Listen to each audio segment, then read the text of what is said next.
No, they're going to listen to me first, Paddy, and then I'll turn you on. Kia ora, good evening, ladies and gentlemen.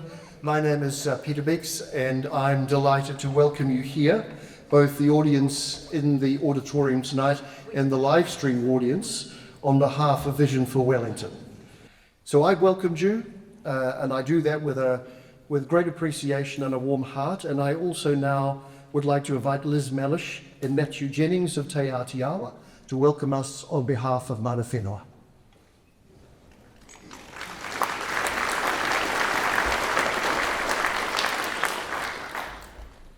Uru mai ki te mari kōrero kumu toto, kimi ngō I te kāwi rua, ro te higiri, ro te pūpagi, ro te mahara, ro te kōrero tua tawito.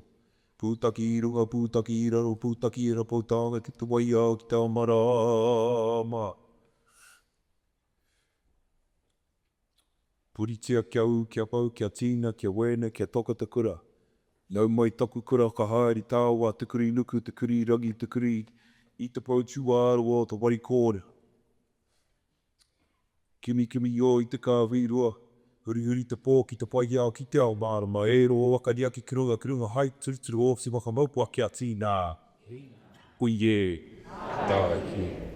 Ui e tāi ki tāu e dewi kurungi te waka tau wārangi e māo ki po. E kene atu ai angaru nui angaru roa tau wati. Wai wane te mōna tua tōna te mōna oru ke mākiri atu kia oro atu ngā hau a te korokoro te parata kia tauro atu mai ki te pani o tīka nei. Kau uku takau, kau ki tai. Kau ki tēnei moi, kau ki tēnei tapura, kau ki tēnei tauranga o kumu toto e tāpura wana I a tātou I tēnei ai pō. Ere mai ko te keo tō waka ki te tungu heringa waka o tēnei kāinga o Ngāti Tuti a Ngāti Tāwiri Kura he aguri mōi mo te tangata a TA Mauriora. Anei tari o ta hau kāinga, o tana ki wānui ki te upoko o te ika, o tino ko ngā tara e tīkaniwa e rua.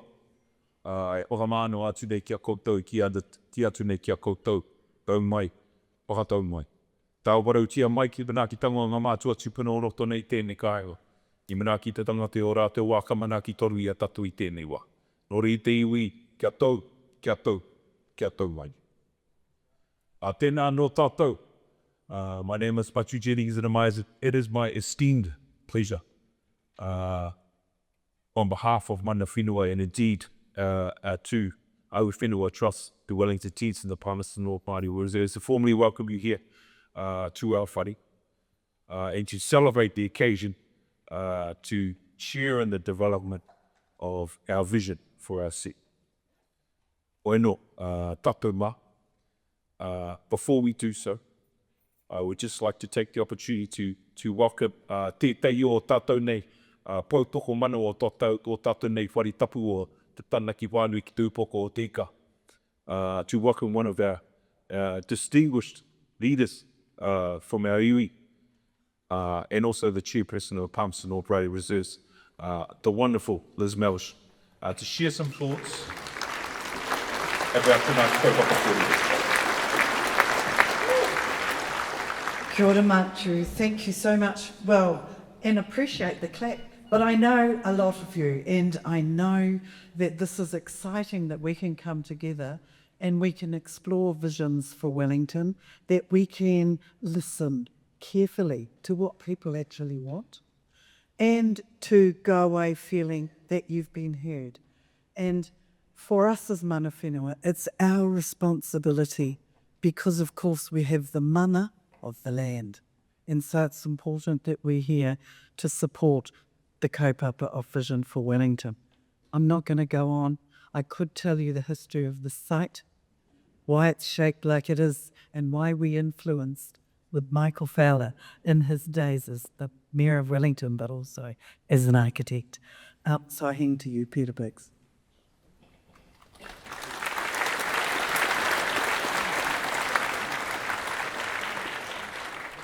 Kia ora Liz, kia ora Matthew, thank you very much.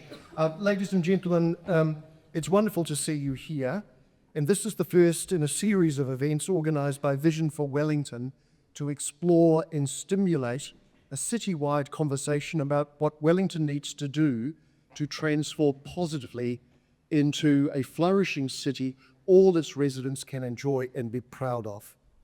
In recent days, it's become manifestly clear that positive transformation for this city is desperately needed. You will have seen, I'm sure, the recent Stuff poll, which revealed that more than 70% of Wellingtonians are pessimistic about Wellington's future.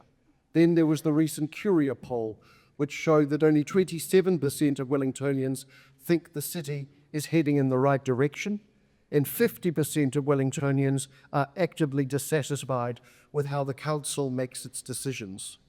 And then there was the recent Quality of Life survey, which showed that just 27% of Wellingtonians trusted the council, and 48% of Wellingtonians said they lacked confidence in the council's decision-making. This is grim arithmetic, and a big fix is needed. But we're very conscious that complaining isn't a strategy. So Vision for Wellington is focused on mapping out a way forward for the city in collaboration, as Liz said, with the people of Wellington. And our Reveat series is one way of doing that. We're firmly fixed on a positive future for the city, and as we'll hear tonight, we want inspiration for excellence from elsewhere. But we are very conscious that we face a complex problem, and the answers will take time. And that's why we're here tonight to start a conversation to get your views so that together we can start shaping a new future for our city. We're thrilled that we have close to 1,000 people here in the auditorium this evening, and so many more coming in via live stream. It shows that Wellingtonians care deeply for the city and care deeply for its future. And tonight we're fortunate to have a panel of experts and passionate Wellingtonians who will explore with us and through our moderator, Paddy Gower, what other successful cities are doing and what Wellington can learn from them.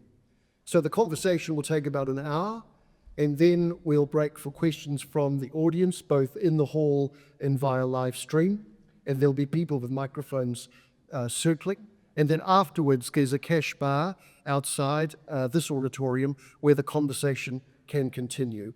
And now I'd like to hand over to Paddy Gower, Wellingtonian, experienced journalist, documentary maker, and author, to introduce the panel and begin the conversation.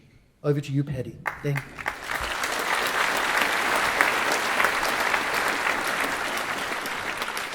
Thank you very much, Peter. And I must admit, I'm so excited to do this that I actually tried to start talking before the karakia. So I know there was some grim reading there, but I'm all about positivity. And the first thing that I can see is 1,000 Wellingtonians who have been prepared to turn out to help engage and create a vision for the city. So let's start with a round of applause for yourself.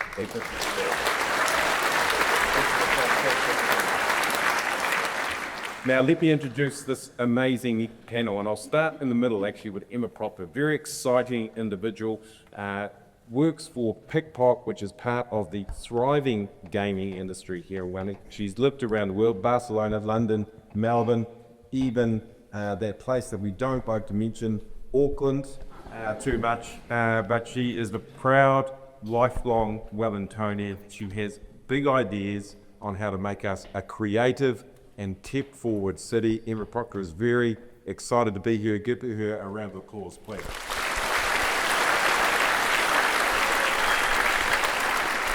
We also have Stuart Niven with us. Now, this man is a globally recognised expert in town planning. He's worked all over the world, in Australia, at the parts of Victoria, Melbourne, great cities like this.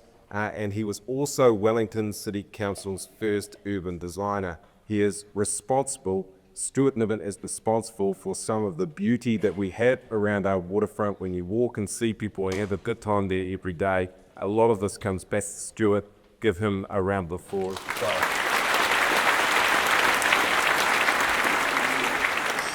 And just next to me is a man who's a director, a writer, producer, responsible for things like The Terminator, Aliens, The Abyss, Terminator 2, True Lies, Titanic, Avatar, as well as 12 documentaries about all sorts of different stuff that campaign at the climate change, an incredible person and as you're soon about to hear, a proud Wellingtonian. His name is James Cameron, but I had the honour of being told to call him Jim, and I'm sure everyone else can call you Jim as well. Give Jim Cameron a round of applause.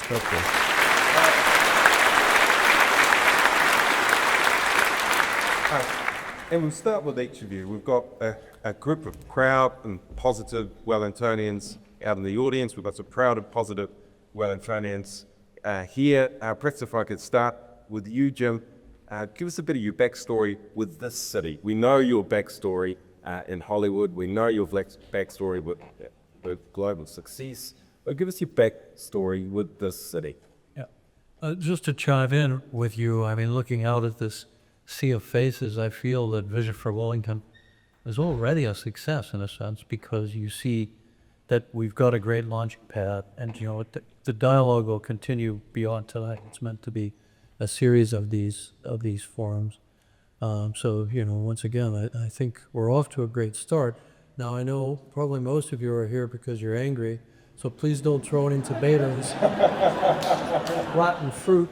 But you know, that's a great place to start. That's a great place to start. You feel a compulsion to make some change. I don't know about you guys, but I'm a parent. I got 5 kids. I call them kids, but my youngest is now 18, still living at home, and the other kids range up through the mid-30s. They're all huge fans of New Zealand. The youngest 3 live here in the city. My 21-year-old son works out at our farm in the Wairarapa. And I think I came to New Zealand first in '94. I was on my way to the South Pole, and I wound up stuck in Christchurch for a while, and just got to meet people and hang out. And I found a certain character to just how Kiwis are kind of socially. There was a sense of eye level, kind of egalitarian kind of interaction that I really liked, you know, and it occurred to me at the time, I wasn't even a father at the time, but it occurred to me at the time that I wanted to come and live here. I made that a goal. The planets kind of aligned when I started making Avatar, and Weta Digital at the time, as it was called, was based here. And I started to look into how much infrastructure had been created here for film, and what a strong screen sector there was in the country, and especially in the city. And it was very vibrant at the time. It was coming off of Lord of the Rings and some other films. Obviously, it's got a very vibrant screen sector in terms of New Zealand cultural content as well, but it also had a strong international connection. And it seemed like the infrastructure was here, the talent was here, the willingness, the work ethic was here, and that was just a sort of, you know, trifecta for me. It's like, what's to figure out? Let's just go. And it took a while for me to get my family here 100% of the time, but you know, so there was a period of years going back and forth. So we started here in 2011, and we became full-time 100% residents a few years ago. And we're here, and I'll have my citizenship. I actually qualify now, my application's in. I should have it within a couple of months, I guess, or however long it takes them to process it.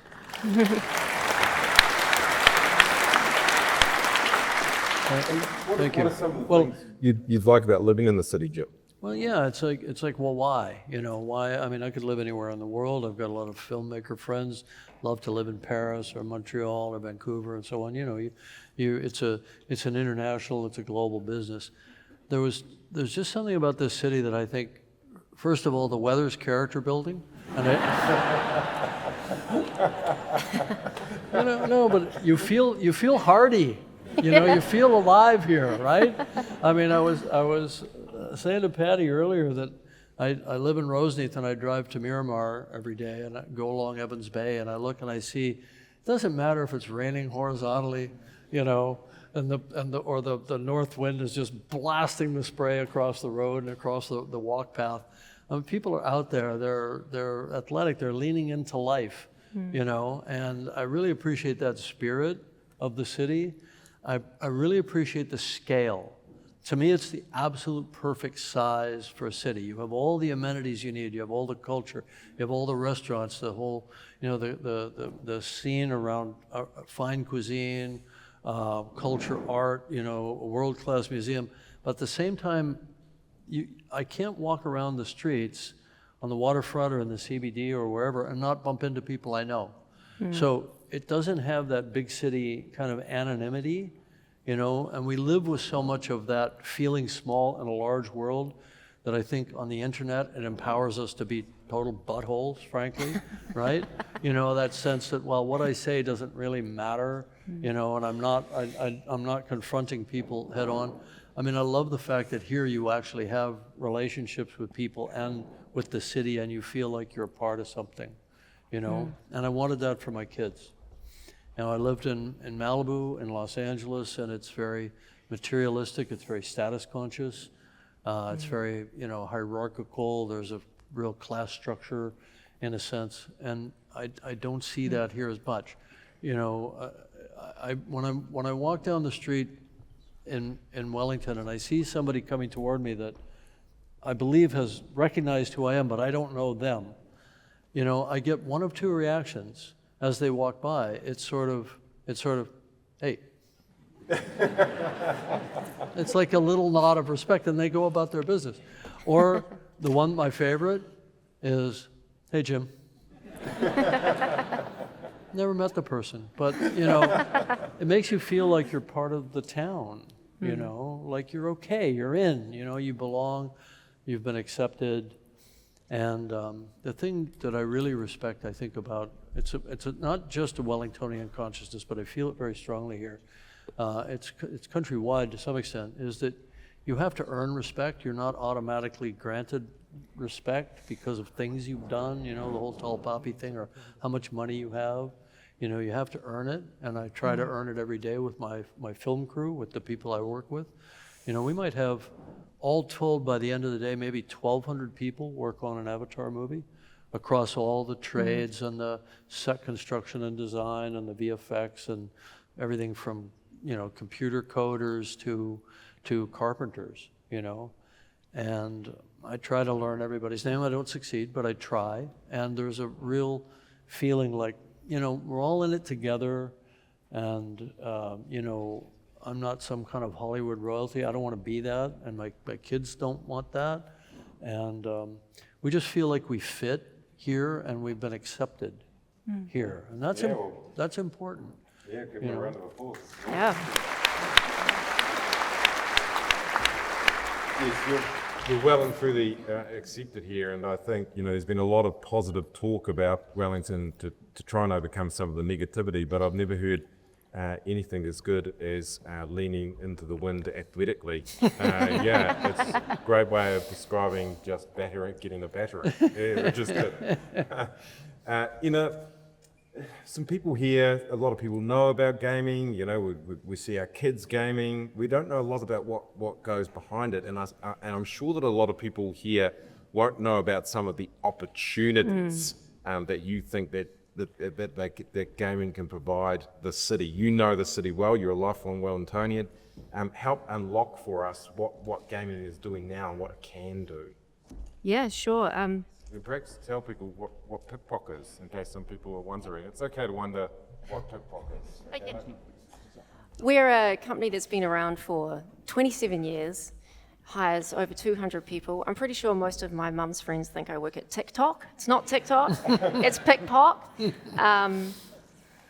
And we're a gaming studio, and we do everything in-house, from audio and art. We've got playwrights who do amazing narrative stories. We've got coders, we've got data scientists, marketers, the full suite, right? But I think to give you a perspective of the opportunity, if you look at I'll start globally and move down to Wellington. So if you look at the global gaming industry, if you take the whole film industry and the whole music industry, you know, those massive juggernauts that have huge cultural sort of centricity to our lives, and combine them, they're worth a third of the gaming industry worldwide. So gaming is massive. We like to say that everyone's a gamer, you just might not know it yet. So for example, if I asked people in this room if they played Call of Duty, right? the game that everyone associates with the guy in the basement, locked in for 3 days, shooting stuff up, you might get a couple of hands. But if I asked people who played Wordle and who played Duolingo, you get a lot more people, right? Anybody in here played Wordle? You're a gamer. So yeah, there's a lot of, we're all gaming, right? New Zealand punches way above its weight. So we have about 100 registered gaming studios in New Zealand, and they employ about 1,200 people. The industry last year made about $500 million, which is more than the wool industry. So wool being a very traditional New Zealand industry. Sheep are scared. Yeah, exactly. If we keep growing at the same trajectory we've been going for the last 6 years, we're going to be $1 billion industry in the next 6 years. And that's pretty much without that much support, without that much sort of nurturing. The gaming industry itself is incredibly collaborative, but it's really just Kiwis getting on and doing their thing. In Wellington, we've got some awesome studios. So Pickpock, of course, is amazing. Mini Motorways, Dinosaur Polo Club makes a game called Mini Motorways, which is a knockout success on Apple Arcade, Apple's gaming platform. The Weta Workshop is making Tales of the Shire, which is going to be released next month, and it looks incredible. A44 is a gaming studio out in the Hut. We're all producing incredible content and original IP. I think the next step will be having a more concerted and deliberate effort around what we do. So you feel, because here's a potential solution for some of our problems already, a concerted effort to help drive gaming in Wellington to the next level is something that could power up the city. Is that what you're saying? Yeah, I think investing in gaming is a good way to future-proof a city.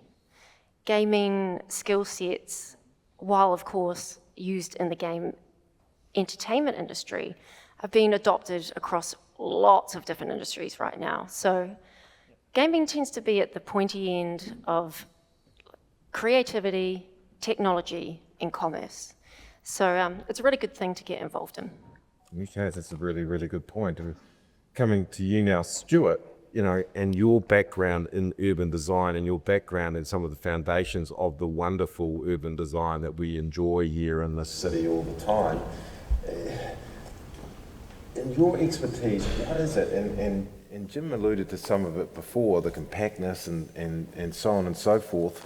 What have we got here that other cities don't, that we should remember we've got when people are getting angry and frustrated about different aspects of city design? What's the basis that we can fall back on?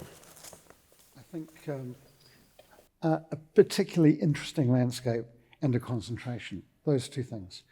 It's a landscape that everybody can see has been created by earthquakes. It's thrown us up. We live in suburbs which are physically really well defined. They're either a bowl or they're a water edge or something like that.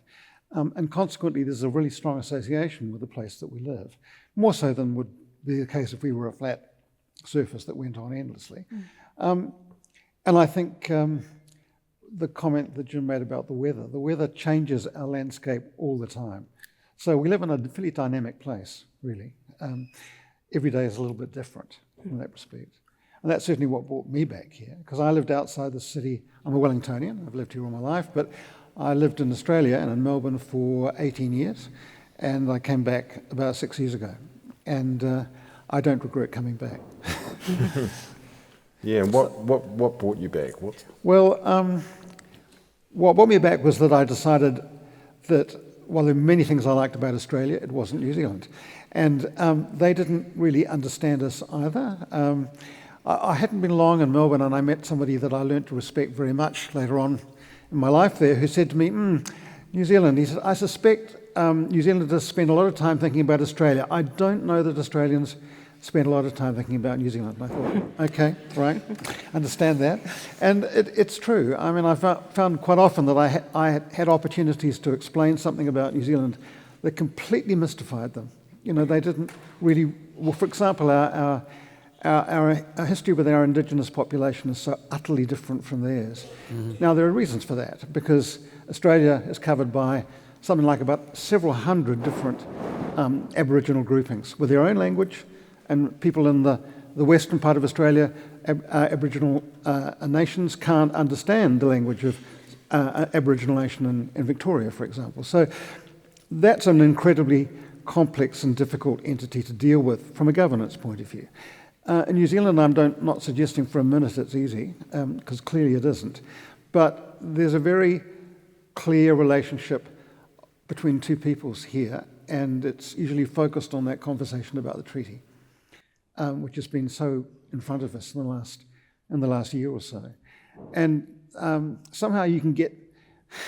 We have a history too about the way that relationship works, which has produced all sorts of intervening institutions between us, which has assisted that relationship a lot. I always found it very difficult that Australians who put in a lot of time and effort in the governance sense trying to deal with this never got it right. And the most tragic thing recently was the national poll on whether to have a voice to government. And I just knew that was going to go negative, and it did. So you feel that we have natural strengths, not just as a country, but you obviously feel there are natural strengths here as a city. Yes, I do. As well. And I think it's something, there are aspects to that. It's size, obviously. Somehow things are easier to touch here or to understand, or we think they are because of the size. I think that's a key characteristic, actually. Mm. And Jim, in terms of looking to the future, you've been in the city a long time now. Mm. You've got a group of people here and online watching us now and looking for some sort of hope and some sort of vision. How does a group like this find that, in your view? Well, I just want to say up front that I'm the least qualified person on the panel and probably far less qualified than most of the people in the audience. But, I've lived here for 12 years, and I've seen the city in a very vigorous period when I first arrived here in terms of the film sector. And, it was a great time to be in the film sector and so on. And I think we contributed to that with the Avatar production. And I'm now seeing, that sector has been injured by the pandemic and by the lockdown. And we're trying to recover, and it's going to take effort. But I think it's really part of the heart and soul of this city. That's one of the things that sets it apart. There are other cities that are very aggressive in the film sector: Vancouver, Montreal, Sydney, Melbourne. And so we've got a lot of competition in Australia. I think the term that was used earlier was deliberate. I think we have to be deliberate about it. I think we have to support it. I know there's occasionally a pushback against the incentive plan, which I know is at a federal level, but we're all here in Wellington, right? We're all people of the city. So through the media we can influence. We're also a capital, so we can influence what happens at the national level through our attitude. If we're supportive of the arts, if we're supportive of culture, these are things that we can do. If we're supportive of the film sector, if we're supportive of our kids going to school to learn the craft or to learn the design skills, or maybe it's the technical skills to be in that sector, if we're not negative about that, we can will it into existence. I'm speaking from my relatively narrow perspective, but I think it is one thing that's quite unique about the city. I think it does lead the country in the film sector on a per capita basis. I mean, obviously there are studios in the Auckland area as well, and others sprouting up around. But we've got a very good base here with Stone Street and Lane Street Studio, and we do a lot of our work over in Lower Hutt as well. I think we don't need infrastructure. We need training. We need a new generation. We need more new blood coming in. Most of the people that I work with worked on the first Avatar 20 years ago, So we're at a point where it could wither, or we can turn it into something that we can be proud of as a city at a world-class level. So I think one of the discussion points is, how are we a world-class city? How do we compete? People always say punch above their weight, but I think one of the great things about New Zealanders in general is that despite an overall attitude of humility, there's also a sense we can go out and do that, and we can show the world how it's done. So it doesn't stop our athletes, right? from going out and playing, world-class sports, Olympians and, all that. And it doesn't stop our filmmakers and our game community. So we have a lot already right here. We just need to kind of, encourage it, and we need to move it into the next generation. That's what's critical. So a word you used there, and you actually picked up on a term from Emma, and it's a good one to think about, being deliberate about it. Yeah. So you are saying, Jim, that we need to be deliberate about preserving what we have of the film industry, and in fact pushing it into the next level. Yeah, and I think that can apply also to the arts in general. We have a very vibrant arts scene in Wellington. We have opera, we have orchestra, we have theater, we have a world-class museum. We have so many things. We have a lot of the benefits of being a capital city, which has a sort of responsibility to represent to the rest of the world that, kind of we know what we're doing, and we believe in the values of culture. And we also have Maori culture, which infuses it with such strength and such spirit and such, the ancient spirit of the land. And that's very attractive to other people coming in. And I think that the ability of the two peoples, the two disparate cultures, to work and reinforce each other. Of course, there's so much more to do, but I do a lot of work with Indigenous people in, as a result of Avatar, I got approached by Indigenous leadership from all over the world, and that includes First Nations in Canada and Native Americans and the Indios, as they call them in Brazil and Peru and things like that, and even Australia. And what I've seen over time is that they look to Maori culture and the events that are taking place here in a leadership way. It's like they see, oh, here's an example that's much better than what we're experiencing or what we've historically experienced. And they want to make a pilgrimage here and talk to Maori leadership, about, okay, how do we take these lessons back? How do we let that give us a voice in government, which they don't have, and so on. So there's so much that we can teach from here, and I'm throwing myself in, obviously, but I think it's the Maori leadership can really teach and have a voice, not just within New Zealand, but at a global scale. That's exciting to me to witness that up close and personal. I've been fortunate to broker some kind of conclaves and some dialogues and fly people over and things like that, and a very, very tiny part of what's happening as a much larger conversation, but it's very exciting to witness. I grew up in Canada, and you think, oh, well, they have lots of Indigenous people in Canada. I never met them. When I was a kid, I never met any of them. They were all going to the state schools, and and all that stuff was happening when I was a kid. So like Stuart, you see, the partnership here as a strength of the city as well. Right. And my kids, I find, are really leaning into that. It's something that gives them, even though they're Pakeha, it gives them a sense of like a national identity, something that they can get their teeth into. So they're leaning into that and the wind.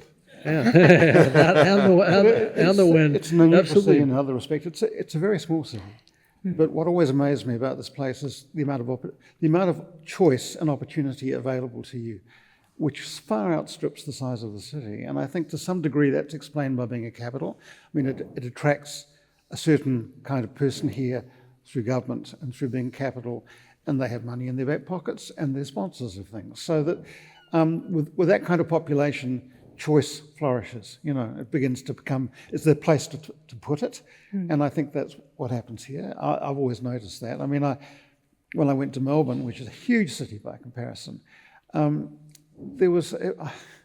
found the level of choice there in the CBD, in the central area, not all that dissimilar to here, really. A few more state institutions, like museums and things like that, but actually the life of it was familiar to me because of the life here, really. And speaking of capital cities, Emma, you know a little bit about Helsinki, which is a capital as well, yeah. Of course.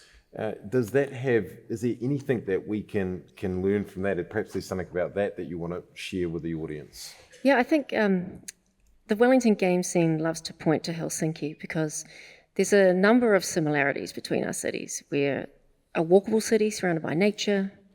You don't move there for the weather, but you do move there for the culture. But what happened in the late 90s and early 2000s in Helsinki is they had Nokia, right? And Nokia proved to Finland and proved to Helsinki that they could do a leading edge sort of technology-based thing from their hometown. But Apple came along and Nokia imploded. And what happened is the city council, the country in general, but the city council also decided that they really wanted to retain this sort of intellectual workforce, and they decided to pivot towards games. And they did that in a number of ways. They created a business-friendly environment. They really fostered collaboration. They did international promotion, talking about their quality of life, talking about the work-life balance, and making it easy for people to relocate there. And then they helped startups. Making a game can be quite risky. It can take a while to figure out if you've got something, right? So they provided grants and funds and shared spaces for startups. They invested about 200 million, and it now returns 5 billion annually for Finland. It's a really good return on investment, and I think it's a really good roadmap for something that Wellington could look into. Yeah. And again, to stick with a theme, you know, there's that deliberate attempt to do something there. You know, this word deliberate, it seems to be coming up again and again. You wanted to say something? Well, just chatting with you the other day, Yeah. It struck me that there's this whole landscape out there that you deal with every day. And to me, and I think to a lot of people in the city, it's an invisible landscape. I mean, to be told about it tonight is to be told about, for a lot of people, something new. And yet it's been here for a while, it's not new. But it's a discrete landscape. And yet the effect of it economically could be really significant in all sorts of ways, not just directly in terms of the business, but in terms of the people it brings here and the stuff that they do as people living in the city. I mean, I went to Melbourne in 1999, 2000, and what attracted me there was because of its reputation for doing things well, you know, for being a good city. And I thought, well, it's all very well to hear these things and slogans. I really need to understand that. I need to go there and be part of it, and then I'll begin to understand it. So I was lucky enough to work for Melbourne City Council, which is a very small council, physically a very small area. The CBD and a couple of small, tight, old suburbs that attach around the edge of it. Very wealthy, because the state is wealthy. But what I learned so many things in the 3 years I was there about how to do things well. And if I had to pick one statement that captured that, they imbued in their governance system the idea that you have to treat people with respect. Now, that's an easy slogan to make, but it means that you have to listen to people. It means that when you do things physically in the city, you start from the premise, what would be the kind of things that might be wanted, and how do we find out about that, and how do we respond to it? So I was responsible for a design studio in the city, the only Australian city at the time that had a design studio, and I had about 15 amazing people that worked with me in that. And we controlled everything to do with the public environment of the city. We designed the furniture for it. We kept all the spare parts for the furniture, so we didn't have a situation where we bought some U-boot bit of furniture about 5 years ago and went to look for a spare part and found they didn't make it anymore.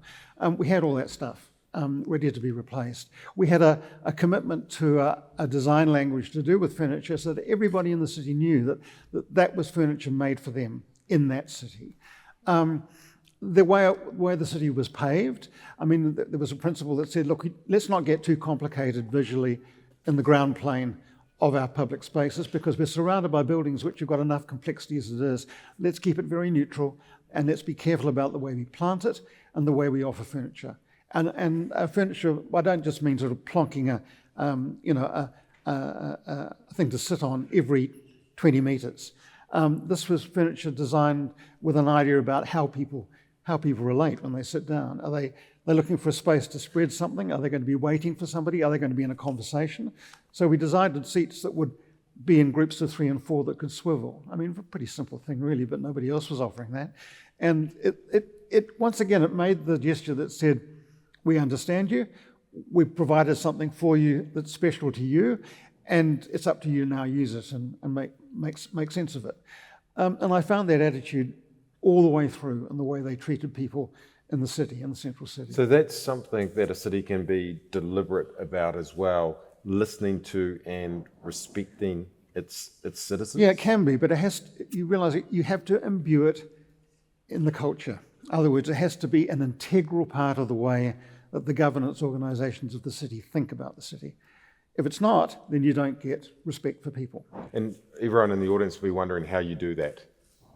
Well, because it sounds great, doesn't it? But well, I think you have to change some things, actually. I mean, I've for my entire career, I've been what's called a design bureaucrat, which means there's very few of us, and we have a hard time basically because nobody really quite understands design that isn't involved in it.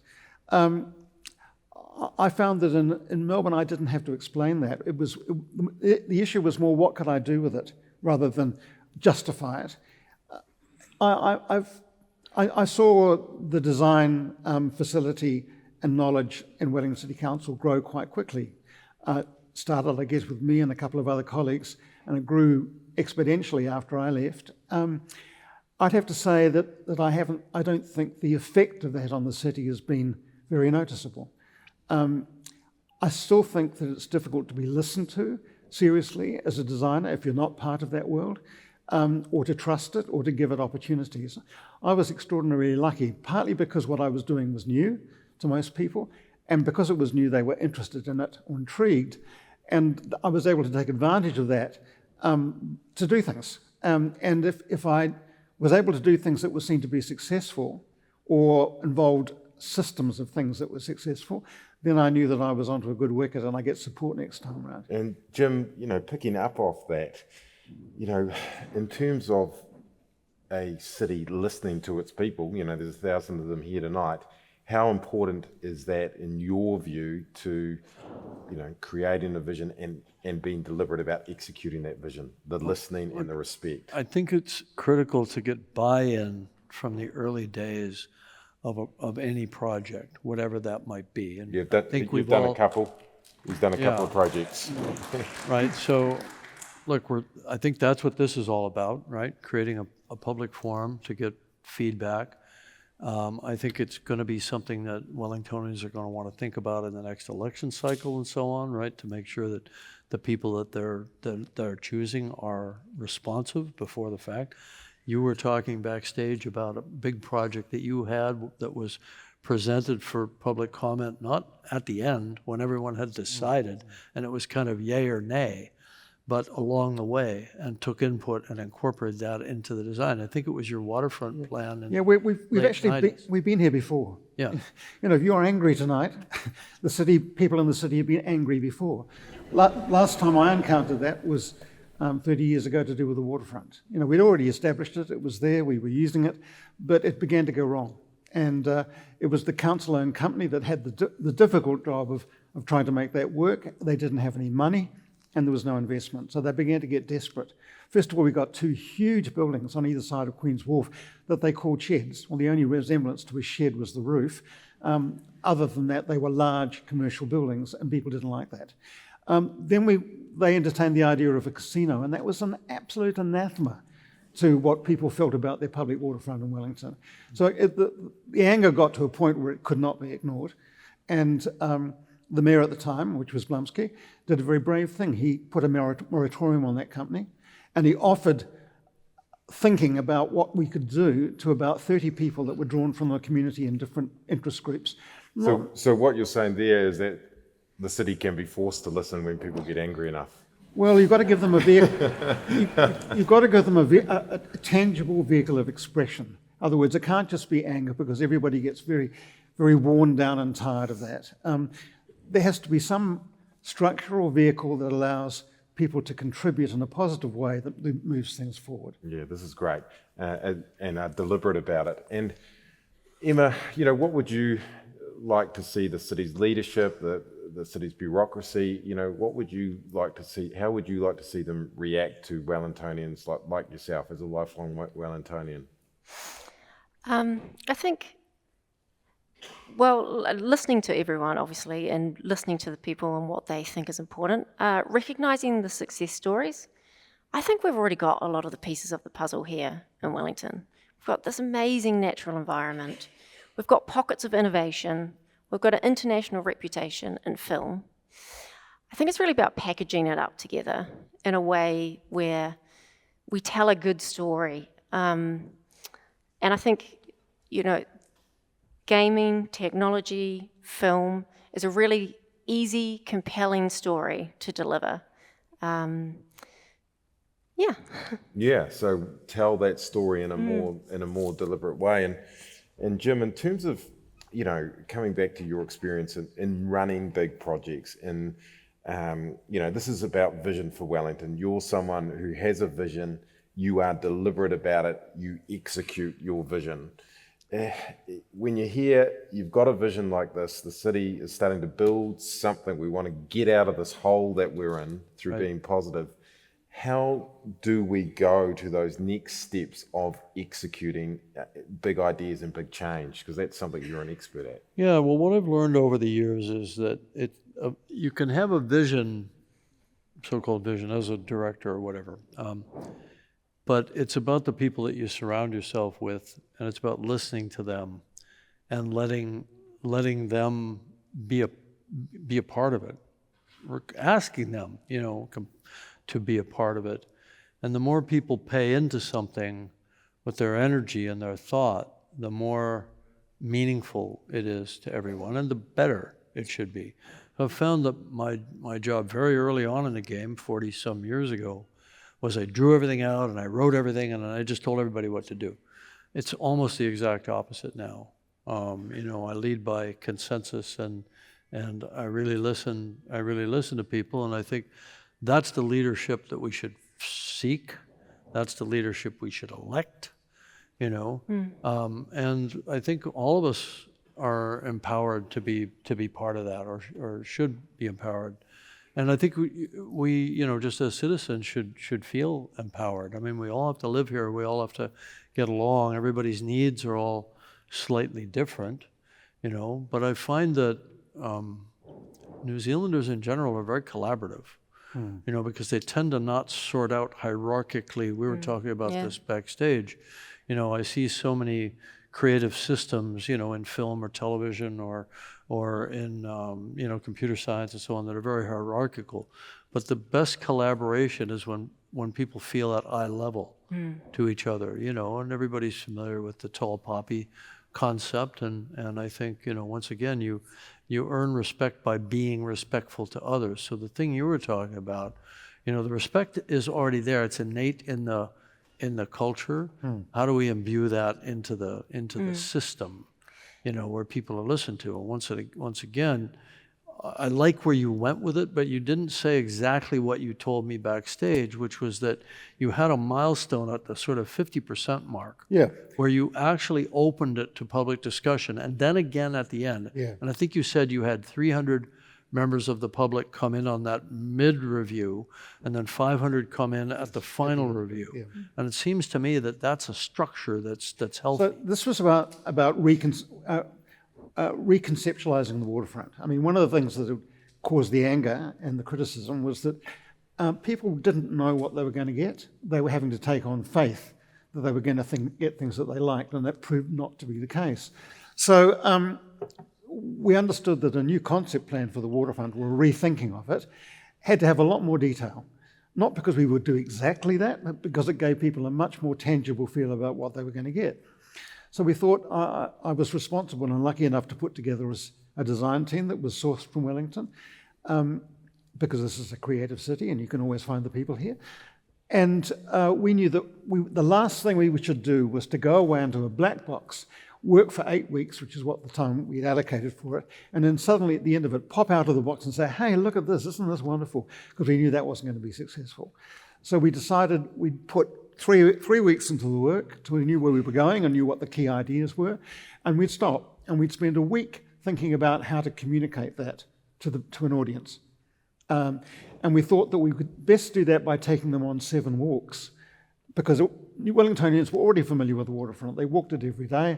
So if we could give them 7 walks, we had a starting point and an end point, and we took them through a series of images along that walk, what it looked like today and what it could look like with these new ideas in place. Normally you can hold an audience for half an hour. We held them for an hour and 10 minutes, complete quietness, which is a bit scary really.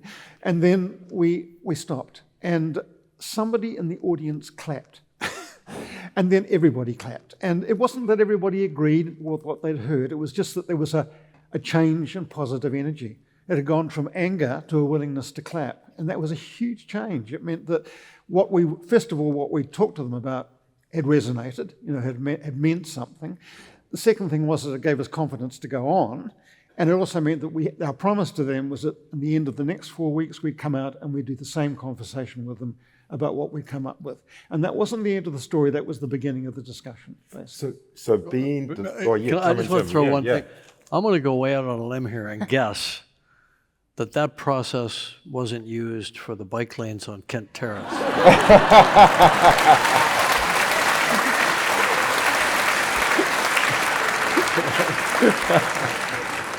I'd say you're probably right. But look, I want to express a view about the bike lane issue, which I know is hugely contentious. Oh, he's going there. Yeah, okay. You let me do that? Away you go. Okay, well look, bike lanes are a system. They're a joined up system. They tend to get put in place before the behaviour that uses it really gets going.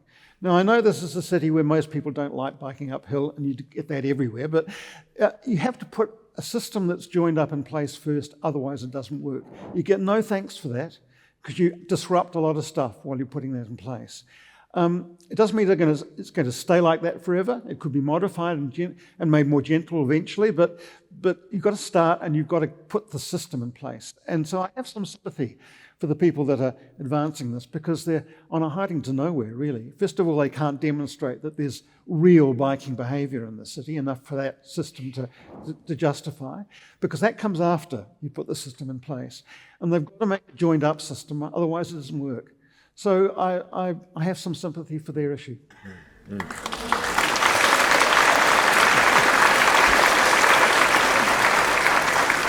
Emma, what did you take from that conversation there about, re-engaging the community in big projects? Is that a way that people could feel listened to as we look to go forward as a city? Is that something you like the vibe of, what we're talking about something there? I liked just there was talking about the system, right? And cities are an integrated system. You can't do one thing in silo without needing to sort of impact the rest of it.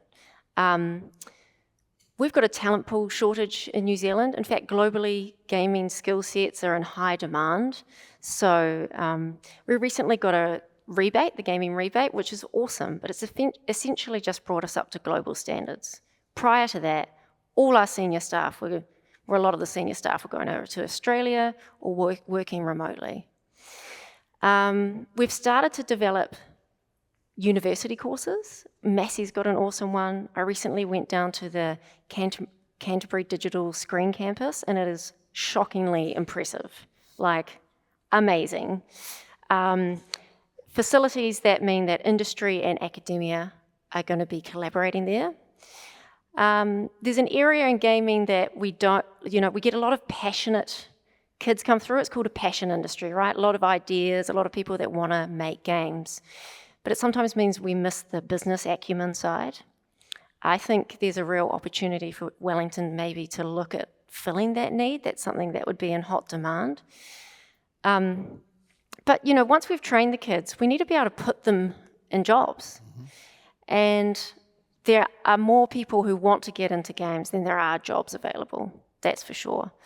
And then if we get round to attracting a young, clever, international potentially workforce, we need to give them a city that they want to live in, right? They need to be able to afford it, they want to have fun, they potentially want to raise their family here. So I think thinking about it as an ecosystem is a really good way to go.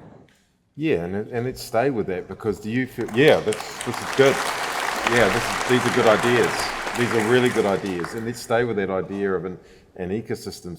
So is there a chance, Jim, that not a chance, should we be looking to collaborate between the film industry, the gaming industry, the university, the central government, local government, and try and drive some of what Emma's talking about here? It's all of that. I mean, first of all, the game community and the film community are very incestuous because films now are very digital. There's a lot of VFX, and a lot of people migrate back and forth. yeah.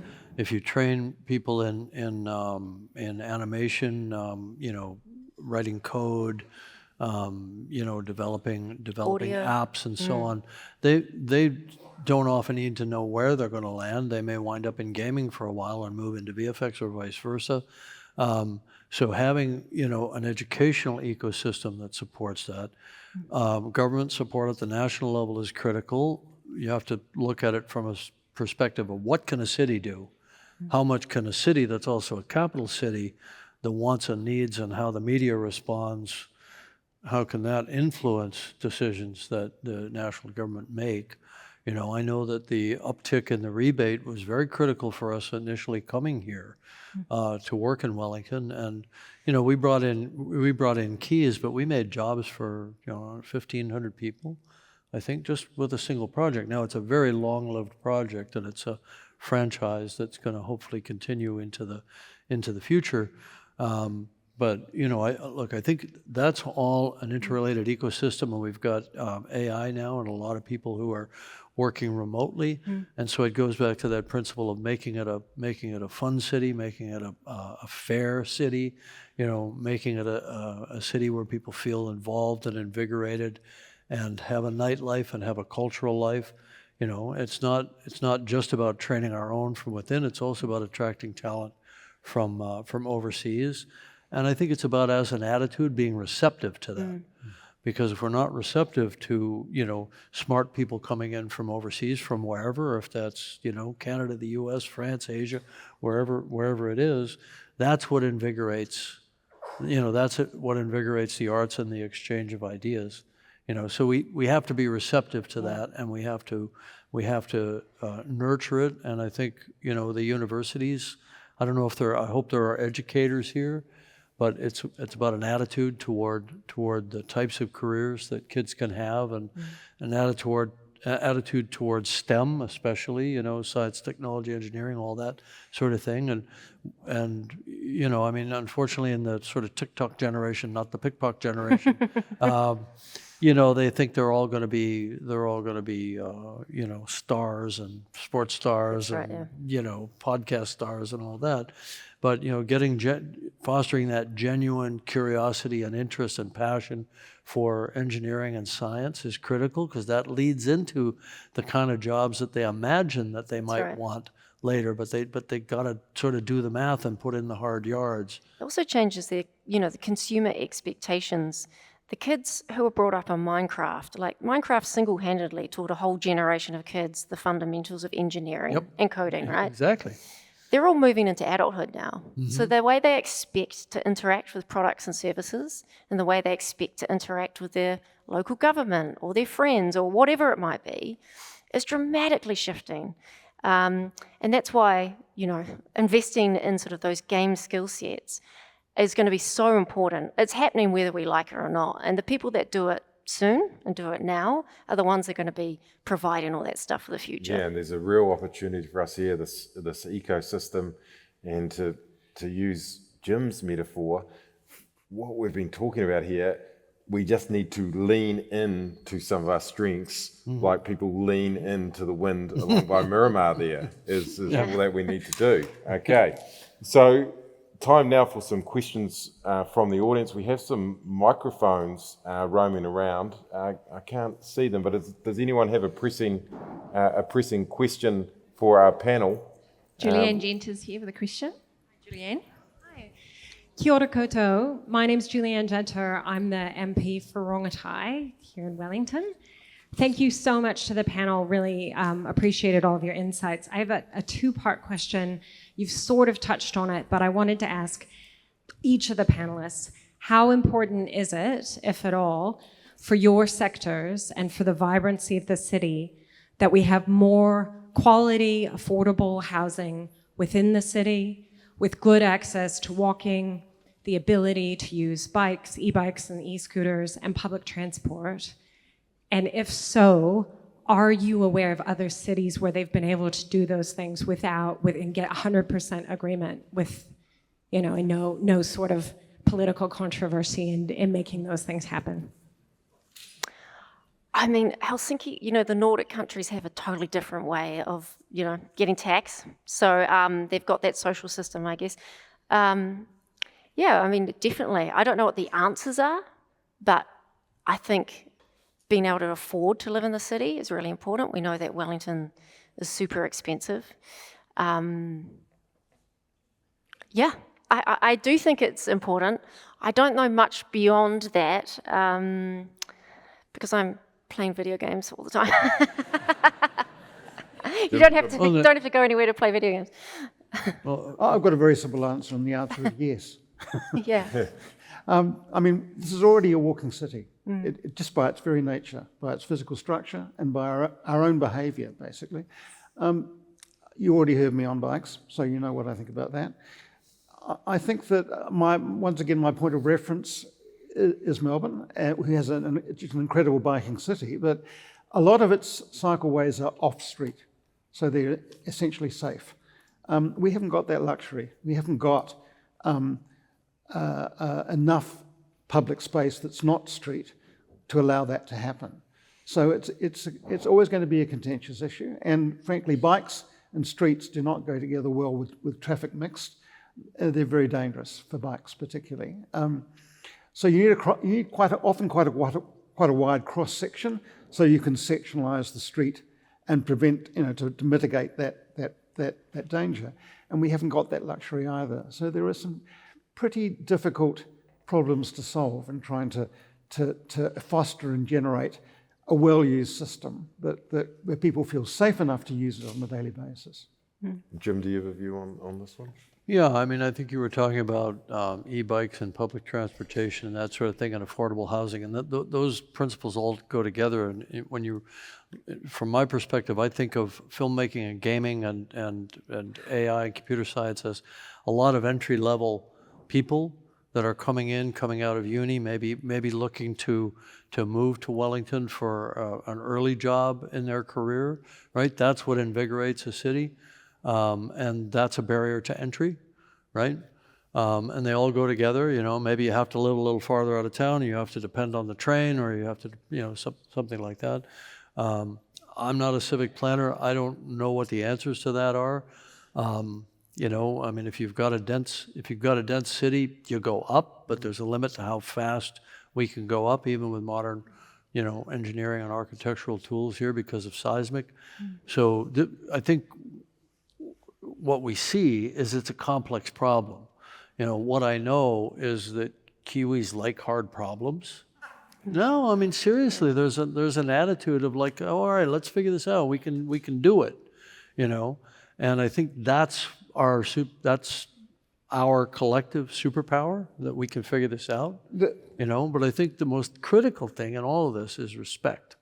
Everybody's got to respect everybody else in the process. Yeah. Can I pick up on that issue of seismic things? We live in a city that shakes, whole country shakes, but this one, somehow there's an intensity about that expectation in this city.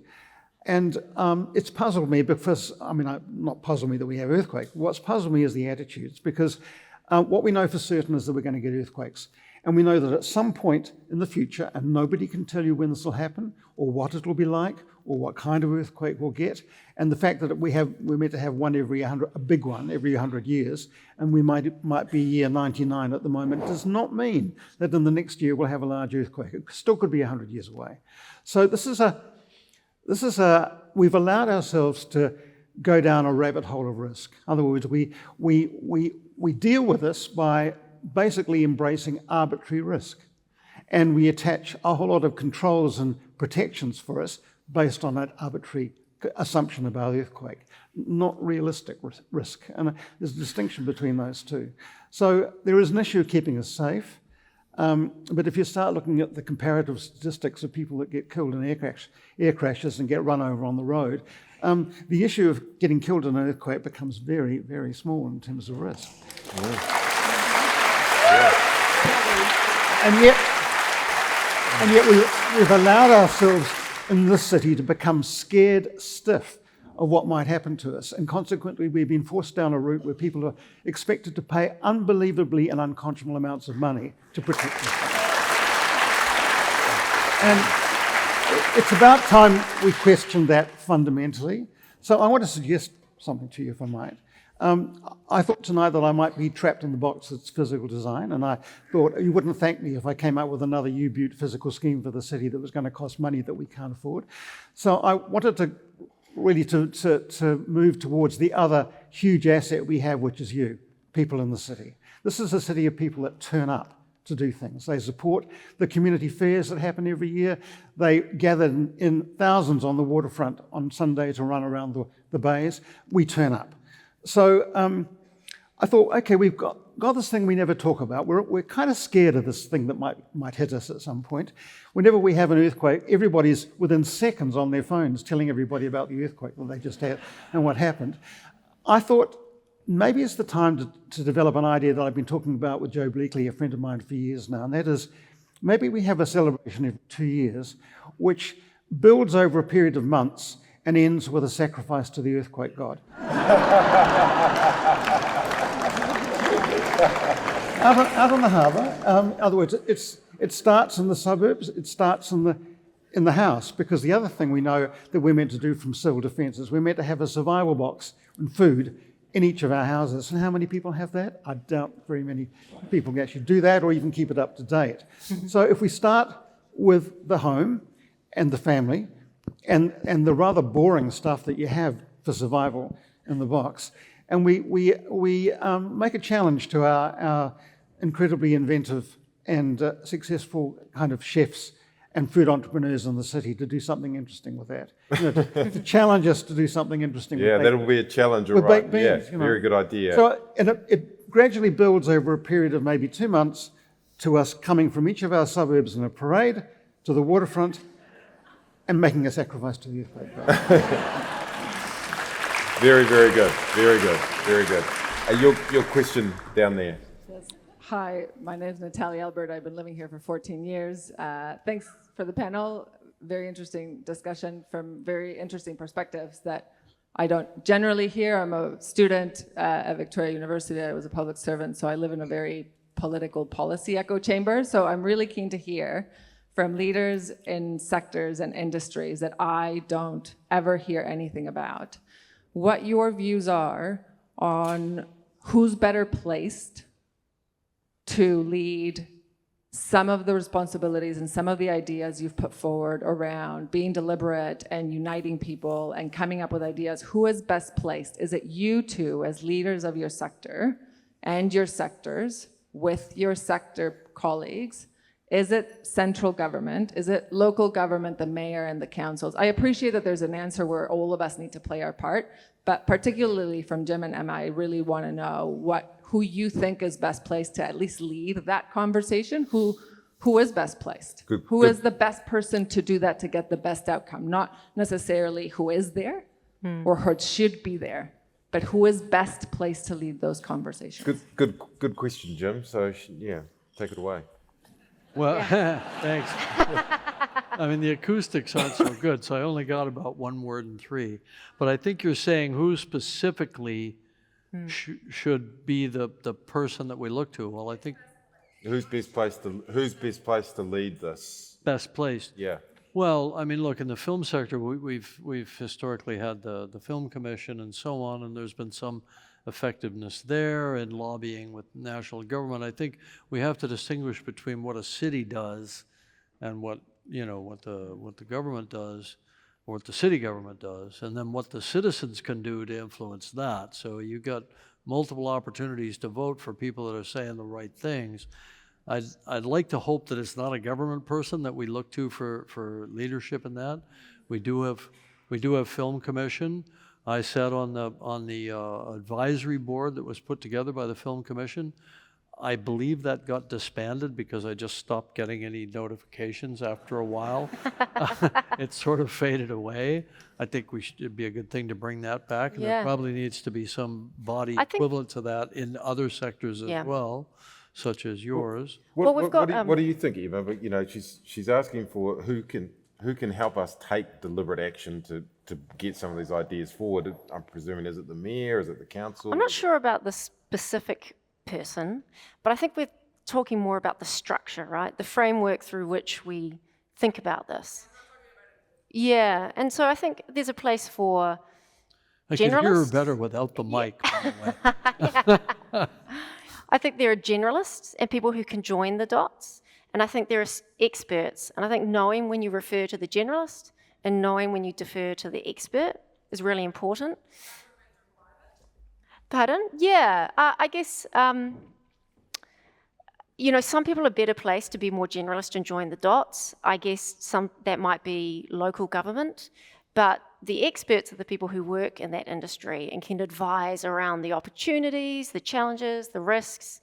And I think, you know, having a really diverse and inclusive voice so that we capture a lot of different people is going to be really important. And I'll just go to Dame Patsy down there. She's got a gentleman. My I name's just Roger wanted Bragg. to say that I'll just go to Dame Patsy down there as well. It's Thank you. sort of pretty amazing that I just did that, but I did. Sorry, but yeah, very serious. Hi, my name's Roger Bradshaw. I'm a former elected representative some years ago to Wellington City. I'm a Wellingtonian. But my question simply is, there was a science city concept designed for Wellington in the last 12 months. Funding stopped. And my question is, to some extent, following on from the last one, is Wellington used to have a Wellington Regional Economic Agency. Even Stuart Niven can remember this, and probably Fran to my left, or Kerry. And I just want to acknowledge those former mayors, because Wellington did enjoy Wellington Regional Economic Activity under former Wellington mayoral leadership, and should be able to do that again, but it did it on a regional basis. Any thoughts? I've got a general observation to make. Yeah. And in part, it's more a response to the question that came before. And that is the big change I've noticed coming back after 18 years is that when I've left the city, the creativity and creative impulses were evenly spread between city government and the people of the city. They moved back and forwards, but there was a conversation between those two parts and an active and creative involvement. Since I've come back, I've noticed that all that creativity has moved from city government almost to the private, to individuals in the city. You can see it in the food industry. You can see it in all sorts of places. You can see it in the nighttime economy in the Cuba Street area through entertainment and hospitality.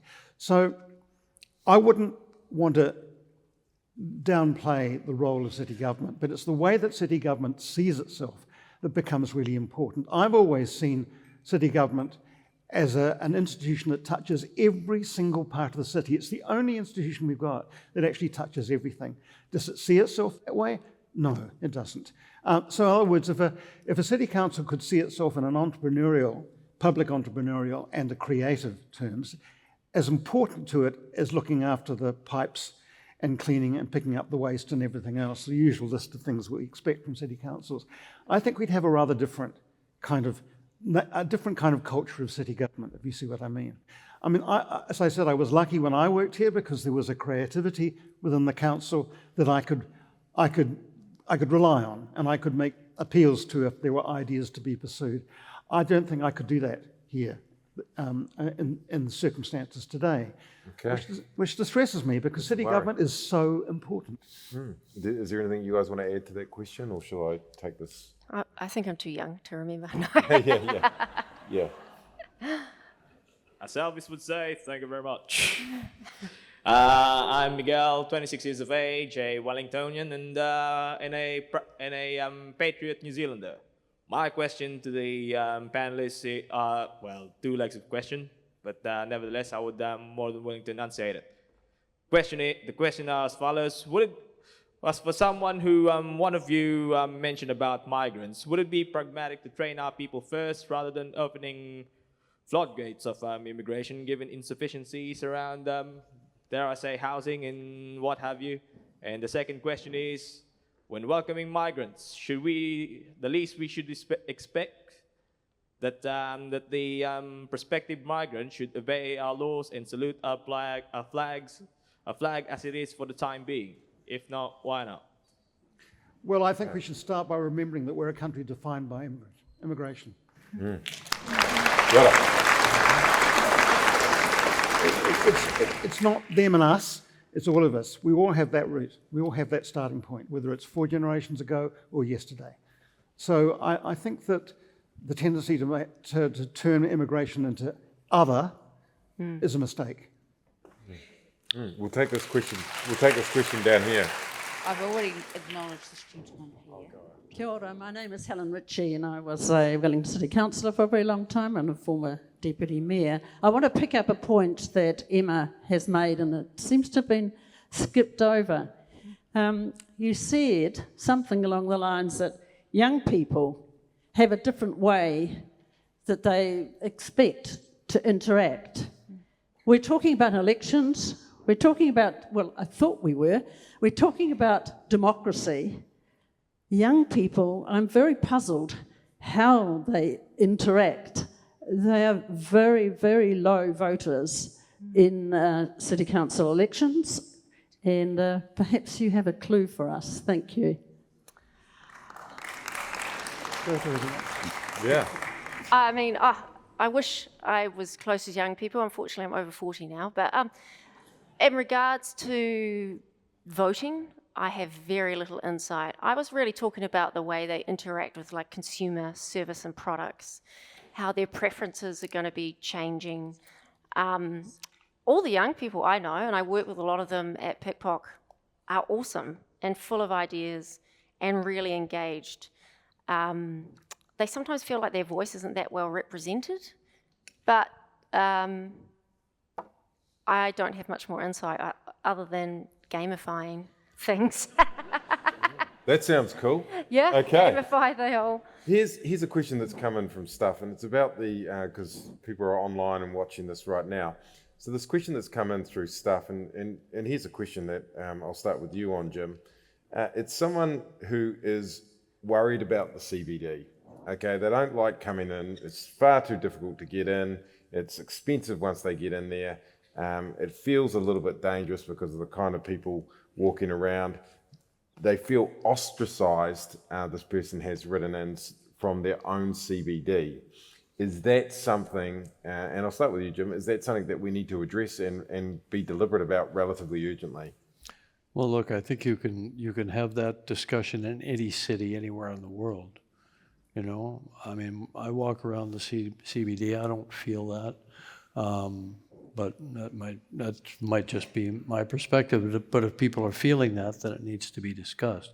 You know, I think the thing that we're circling around here is transparency in the process, the democratic process, maybe a jadedness on the part of kids who are used to not being listened to. I don't know, I'm a child of the 60s. We didn't believe the government listened to us at all, so we took it to the streets, you know, and there was a pretty sizable protest in town here a month or so ago on the whole Waitangi Treaty thing that, I don't know, 50,000 people took to the streets. I think if people have an issue in their minds, whether it's you know, crime or any aspect of city planning, they have a voice, and I think people have to, you know, maybe discipline themselves to participate more in the democratic process and demand more of the potential leadership that they have to vote for, to tell them what it is they're going to do and how transparent they intend to be. You know, it's the only thing I can really offer. Yeah. And there's another question up the back there. Yeah. Oh no, there. Sorry, middle. Sorry, sir. Me. Yeah. I do. We live in a city with 2 incredibly vibrant universities. So the first part of what I'm going to say is, to the audience, how many people here are under 30? Zero. Very, very few. And since I booked my tickets for this, I've been asking people around Wellington. I work in Wellington, I'm on the street. They knew nothing about this. The second thing that I'm going to ask you, there has not been one word about climate change in this discussion tonight. We live in a city at sea level. A unifying project for the city would be mitigating sea level rise, not one word. We've got 4 experts. We've got this massive youth culture in Wellington. I don't think you're very representative of it. Are we all going to get into the film industry? Are we all going to get into the film industry? Gaming, become broadcasters. So let's pick up on the very climate. successful people. Let's pick up on the climate change side of things. A plea or a question there for, look, we haven't addressed, is climate change mitigation of the city a way of unifying people, an infrastructure project, and engaging the youth? Jim Cameron, you're passionate about climate change. What's your vibe on that? Well, look, I mean, I think we all know what we're supposed to be doing, which is doing more solar, more rooftop solar and that sort of thing, distributed generation within the city and generating power close to where it's used. I think we all know that we need to cut down our vehicle miles, lean more toward EVs and hybrids. I think everybody knows what to do here, I think. And to the extent that people can be on bikes and e-bikes and all that. And, I mean, I threw that out there earlier because I kind of knew it would be like, meat in front of a junkyard dog because we're all feeling the pain of that. But it's not a bad thing in and of itself to try to figure out how to be more active, more. Somebody brought up backstage talking about how do we make this a blue zone? How do we make it a healthier city? And the funny thing is that a healthier city where you're walking and you're biking and you're running more than using your car is the same thing that's going to help mitigate climate change. But here's another one that I found New Zealanders don't like to hear, which can be done at a personal level, a household level, a city level, a national level, which is just eat less meat and dairy. Boo! Okay, here come the tomatoes. But Well, something that we have in common in our industries is that they're weightless exports. So if we're thinking about the exports from New Zealand, a lot of our exports need ships and planes and use the land. Digital exports are weightless. They don't require anything like that. But thank you for bringing up climate change. I do think it's really important, and it's definitely something that the city can, I think most people in the city want to, get behind. Well, having lived in the U.S. for 45 years and going back and forth a lot, and also having business interests in Canada and so on, I look at the intention to do better is greater here than it is any of the other places I go. I mean, there are some places in Europe and the Netherlands and so on that are and Scandinavia that are pretty serious about it. But I really feel like we should celebrate the fact that we actually care about this. Mm-hmm. When, as a country of 5 million people, we're probably the least responsible on the planet. But we want to do it right, and that's that sort of And here's another question that's coming from staff. The government cutbacks that have happened in the city, thousands and thousands of job losses, is there, this person is looking for, is there some sort of solution of redeploying these people or finding something quickly within this ecosystem that we're discovering to not waste this human capital that we have here and have built up over generations, this person says? The problem is that the people that have lost their jobs are well-paid people, often highly specialised. They're not going to find a repetition of that job here, which is why they're leaving and going other places. And when they leave, they take their family with them, and there's a ripple effect of that departure. Mm-hmm. So the other thing is that you've got to decide what kind of time frame you can consider this in. And I tend to have quite long time frames when I look at a city, and what I've noticed is that patterns keep coming around, that if you're patient enough, things begin to change in and of themselves. It's a bit of a defeatist attitude, I suppose, because it basically says wait and things will come right. Sometimes that doesn't happen. But I've seen plenty of instances of streets, for example, that have gone downhill and it just become terrible places to be. And within a 10-year period, they've gradually, of themselves, transformed in a way that nobody really expected. I mean, I watched Queen Street in Auckland do that time and time again. So In terms of the doomsday view, when it comes to places that are unpleasant to be because of the way they are, as an urban designer, I found that there tends to be changes that occur naturally in cities that begin to put those to rights eventually. We've got a question down here, someone very eager to go. Sir? So eager. Hey, my name's Sam. I'm born in Wellington Hospital 35 years ago, lived in Kingston for a couple of years, then Newlands, then Chewton Park, then Titahi Bay. Cool. And I feel like there are heaps of people like me who live quite far out of the city, who work in the city, who love coming into the city to eat, to go to events, to go to shows, to come to things like this. And I feel like we've kind of been forgotten in the sense that we need to use our car to get in. If we want to bring in our families, our wives, our children, our pregnant wives, things like that, we've been forgotten. And the inner city needs us to come in order for hospo to thrive. Because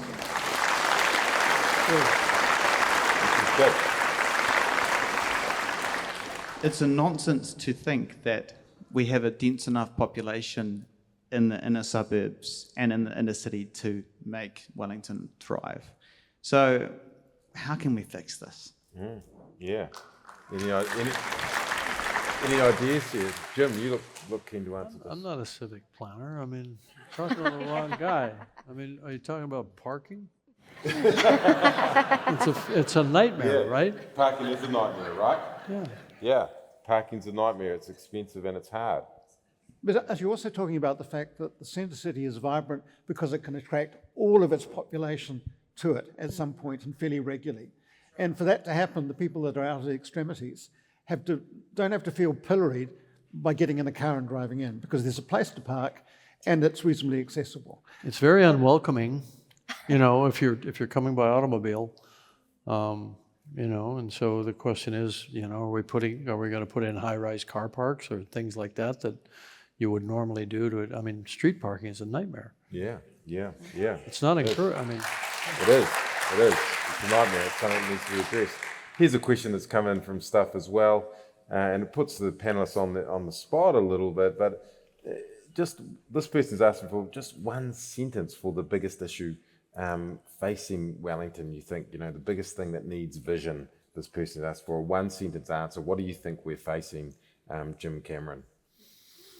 I think you need to attract investment.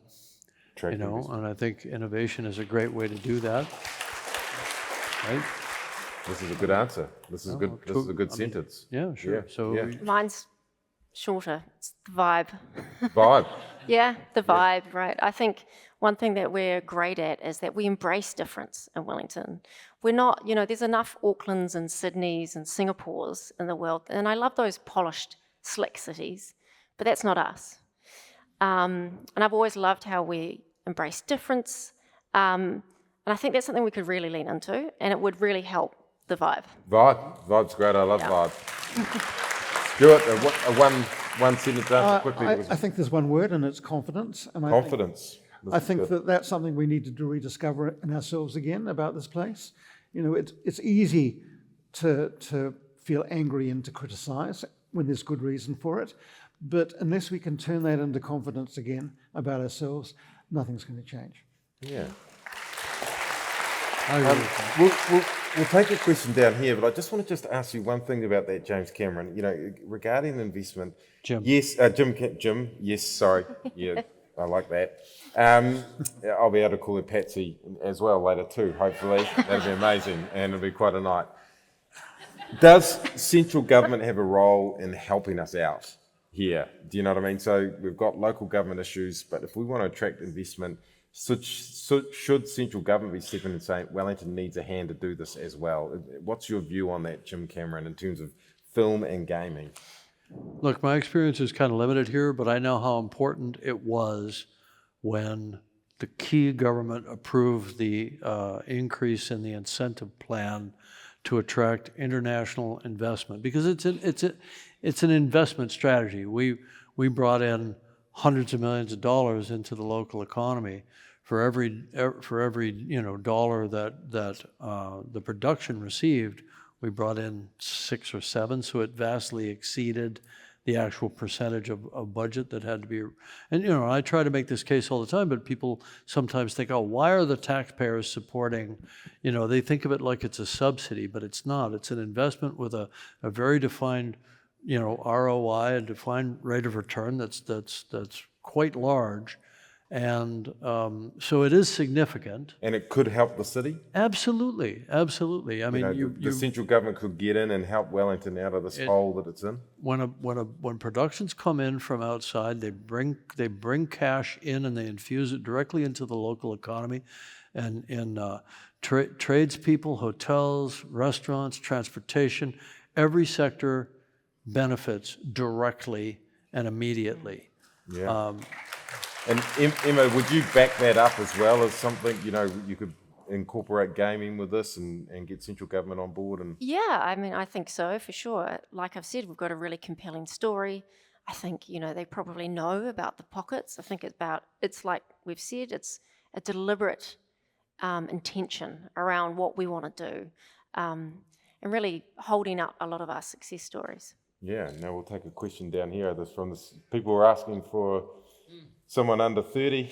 Not going to take a guess, but you look like you fit the bill, brother. So yeah, good to have you here. Kia ora, ko George Tokawingua, and yes, I am one of the very, very few young people in the room. And as noted before, someone said that it just wasn't known. This event wasn't known. I didn't know about it from anything but my old parents. So, but I'm in my 5th year of study at Vic, so I've been around to observe some things, and I've noticed that everyone's not coming to Vic. Like most people, Wellington-based people who aren't quite ready to leave home, sort of thing, or like what Vic is offering. And I think the way that we're sort of depicting the issues particularly for Wellington seem to be very full wage focused in terms of building up or staying within Wellington Central. I mean, some over here talked about not focusing on the outer suburbs. I think it's just completely unrealistic for students, particularly on just either student loan or student allowance plus a little bit of part-time work, to live in central Wellington these days. How are we going to solve the fact it costs $250 basically minimum to live here in the Wellington Central? How do we focus on getting students back into Wellington, not choosing UC, not choosing Otago? I just want to hear from perspective.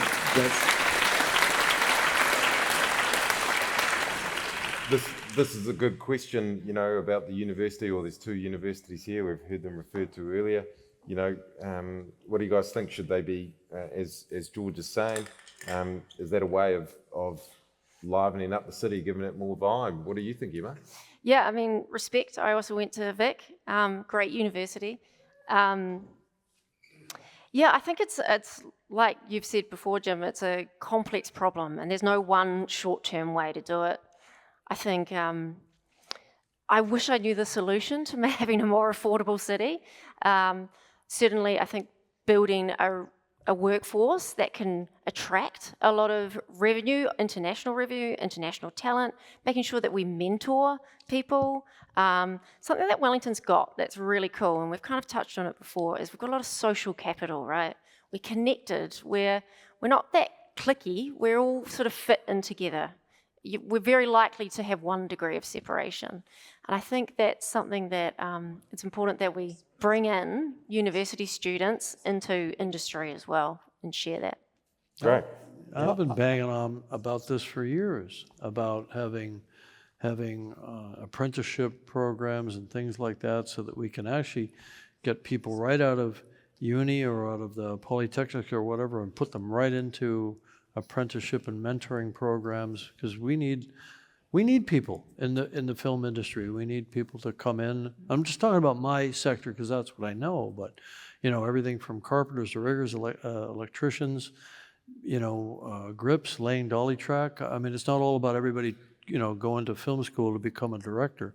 But even if you want to do that, you still should learn the trades. I mean, I came up, you know, having my hands on every part of it. So then later when I was directing a movie, I knew what to tell people to do. But, our workforce is aging out in the film sector. I just keep going back to the film sector because it's like you've got a city that doesn't have sprawling land. We can't do massive data centers. We can't do big kind of horizontal development, but we can invest in intellectual property and the people that could create it, and we've been successful at that. And we're a world leader at that. For the scale of this city to be able to compete with, Vancouver, Montreal, Sydney, that are cities multiple times, our size, and to do it at a world-class level, I think that's something we need to protect and hold on to. But we can only protect it and hold on if we can offer jobs, and we have to train people to in order to be able to offer them those jobs. So it's a multi-part problem. We got to get the films in, right? And we got to encourage filmmaking internally as well. So the government subsidies are very important. But as a city, I think we've got to look at how do we train this young workforce so that they don't scarper to Oz. Yeah, got to be very deliberate about that ecosystem. And I think there's a sad fact. Is that what you're talking about? Where'd you go, George? I think it's too much of an emphasis on people post-study and things. I mean, it's all well and good if they've got a position to get to, but while they're in their studies, what was being said is sort of relates to, I guess, in turn, if there's a good industry, then I guess rent goes down. I'm not an economics student or anything, so I don't know, but it's more on just attracting students, because sure, the opportunity's there. They might come after uni because of that opportunity, but they're not coming to Wellington to study anymore because of the horror stories that they hear. Look, there's a sad... Give Vic Uni a bit more vibe, is what you're saying, isn't it? Yeah, I'm working on that. There's a sad fact about provision of housing for students in the city, for people that are service people for servicing the central city, who shouldn't be forced out to the perimeter either. There's a need to provide that kind of housing, and the private market will not do that. So there's a need for the intervention of central and local government. I mean, this is the city that made its name on providing public housing, more so than any other city in New Zealand. Can't wait to get rid of it at the moment. So there's the only provider of that kind of housing where people can live in the city that don't have a lot to rub together in ways that are tailored to their living circumstances, so not a repeat of the apartment endlessly, is the public market. And we're at a point in our history politically where there's a general lack of sympathy for that, even though we created an institution that was beginning to work in terms of providing housing that was affordable for sectors in the population that needed it. Now here's a final question coming in from Stuff, because we're at the end of our time, but again, it's someone saying, fantastic vision from all of the panelists. Can you please give us some idea or inspiration of how we can take this forward? It doesn't need to be a practical idea, but a short answer from each of you, please, for the 1,000 people who are in here and however many more are out in the digital world, of what do you think? And you gave some great one-sentence answers before, so I'll ask for a one-sentence answer again. What can people do to help be more deliberate about the kind of vision we had tonight? Jim? I think it's be involved, do what you're already doing, encourage other people to do what you're doing, which is showing up. And, maybe Vision for Wellington is a format for that. Maybe there are other, groups that could be put together around that. I think have confidence, because I think sometimes here we collectively kind of lack confidence, and it takes maybe somebody coming in from the outside like me, because I'm kind of from the outside, but I also, I also feel like, I've earned a place here. But I look at, there's a humility, I think, here, but you have to know how great you are. You have to know how great you are. You could solve this. We can solve this. Yeah. It's a matter of a mentality, right? Confidence. I mean, what are Kiwis really good at? Respecting each other, working together collaboratively, and tackling hard problems. Well, I mean, it's all there, right? The recipe is there. And then, I've said this before, demand transparency, demand better leadership. And you do that as part of the election cycle. Yeah, these are great. Yeah. Emma?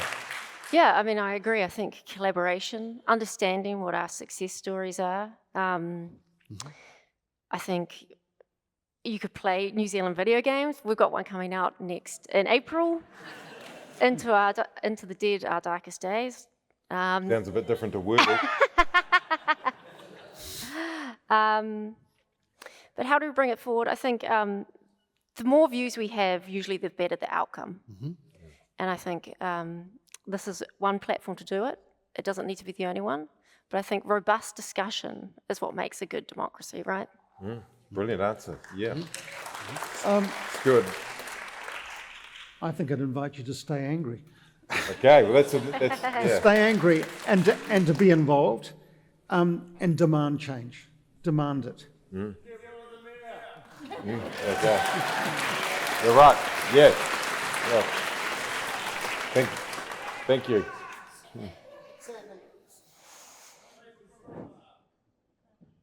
Sadly, ladies and gentlemen, we'll close the evening there. Like our weather, we've had a robust conversation here, to steal a word from one of our panellists, and we welcome that. And I know there are a lot of people who wanted to ask further questions. We are going to have more events, Vision for Wellington events, in the month stretching out from here. So come along to those and you can ask questions and again, be part of the conversation. I just want to say some quick thank yous. The main thank you I want to extend is to our moderator and our wonderful panel of Jim and Emma and Stuart and Paddy, our moderator. What a fantastic job.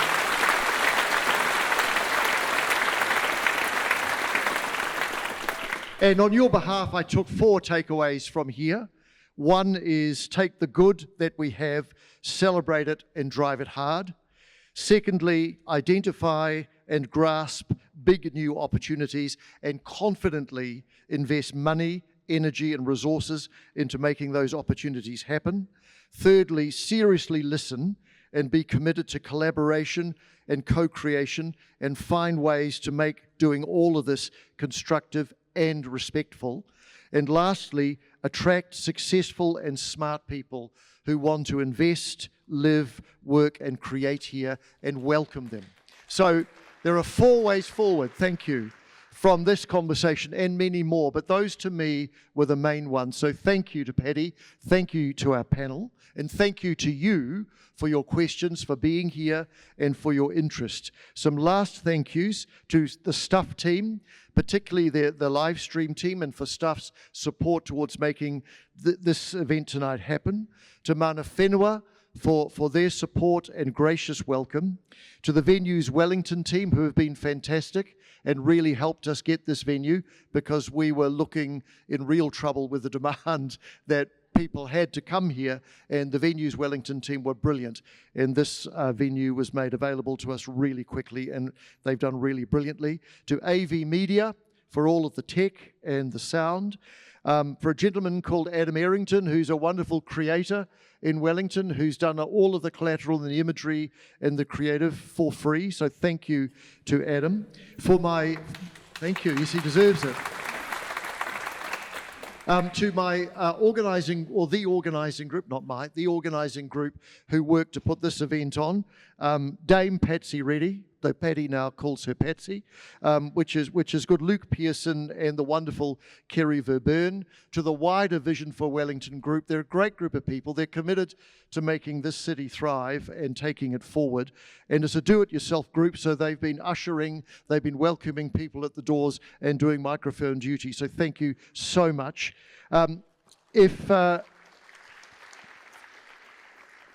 If you want to know more about Vision for Wellington, go to our website, visionforwellington.nz, and you can have a conversation there too. And be aware, as I said before, that we've got other panels coming up. We'll be discussing creativity, we'll be discussing infrastructure, we'll be discussing livability, all of those things that make this city really, really terrific, but also they are the priority issues that the city really does need to invest in and sort out. And the next panel will be in April. The date is probably looking around the 10th of April. That will be on creativity. And we're just trying to lock in an equally fantastic panel as we've had here this evening. So thank you so much for coming along. And lastly, please give our moderator and our panel a round of applause and thank them deeply.